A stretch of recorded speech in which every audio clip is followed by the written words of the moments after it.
can see you.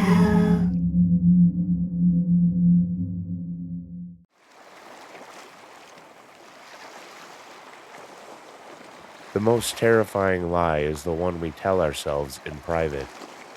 In Voyage of the Maiden, Blake Edward Andrew utilizes the structural cage of the first-person journal. We are locked inside the mind of Atticus Montgomery, a man forced into an environment he does not understand, the sea.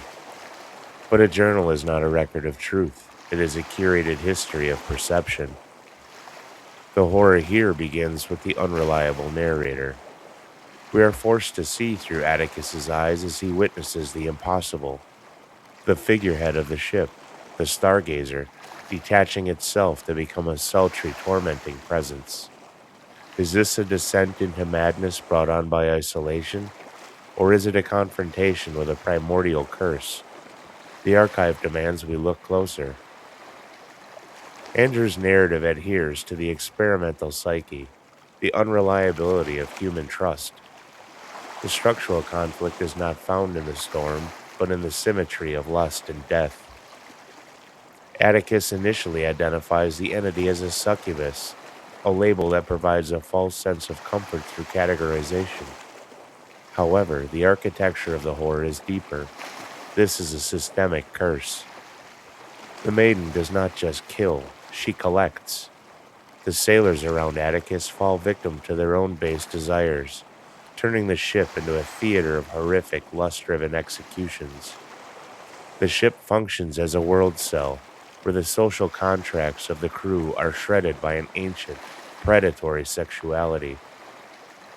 The genius of this 100-page work lies in its horror within horror layers. In the first layer, we're seeing forced labor and terrestrial displacement.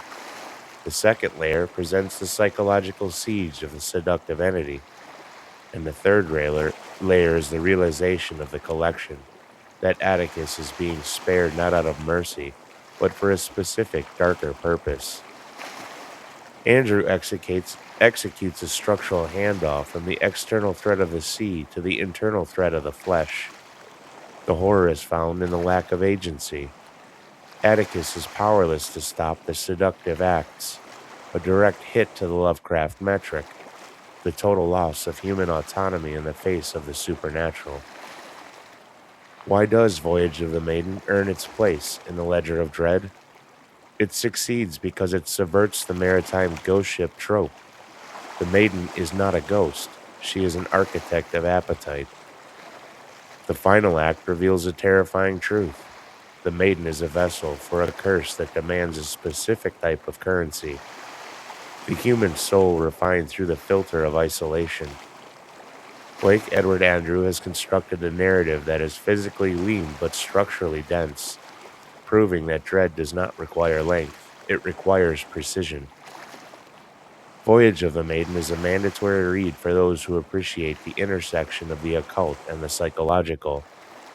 While you can find this on Amazon, the archive recommends seeking out the author's TikTok profile for exclusive bundles and discounts, a testament to the democratization of modern horror.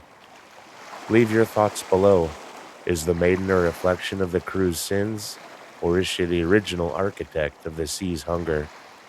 This is the Veiled Archive. End of entry.